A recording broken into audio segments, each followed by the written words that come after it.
Pagpalang araw po sa ating lahat. Tayo po babalik sa ating daily devotion. At ang pag-uusapan po natin ngayon ay ano ba ang apelyido ni Jesus? Jesus, the Messiah.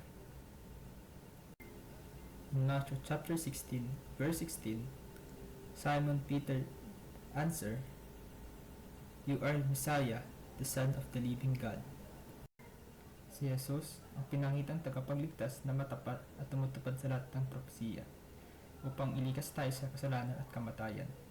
Hindi siya basta-basta isang guro lamang o propeta, kundi ang hinirang na Diyos na Misaya na sinugo upang maghatid ng kaligtasan sa sanlibutan.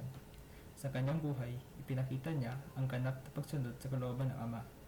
At sa kanyang mga salita ay nadama natin ang pag-ibig at awa ng Diyos na inilaan para sa lahat ng taong nananampalataya sa Kanya. Bilang hari, pinakita ni Jesus ang tunay na pamumuno ay puno ng pag-ibig at katwiran. Hindi siya naghari sa pamamagitan ng kaharasan o kapangyarihan ng mundo, kundi sa pamamagitan ng paglilingkod at pagsasakripisyo. Siya ay ang hari na lumapit sa mga mahihirap, nagpatawad sa mga kasalanan at nagpapababa upang itaas ang mga wasak at pinanghihinaan ng loob. Sa kanyang pamumuno, pinaalala niya na pinakadakila ay ang marunong maglingkod at umibig ng walang hanggan. Bilang nagdusang lingkod, tiniis ni Jesus ang hirap, panlilibak at ang mga kahiyahiyang kamatayan sa krus upang bayaran nating mga kasalanan. Nanggap niya ang parusang dapat ay sa atin upang tayo mapalaya sa kapos ng kasalanan at takot.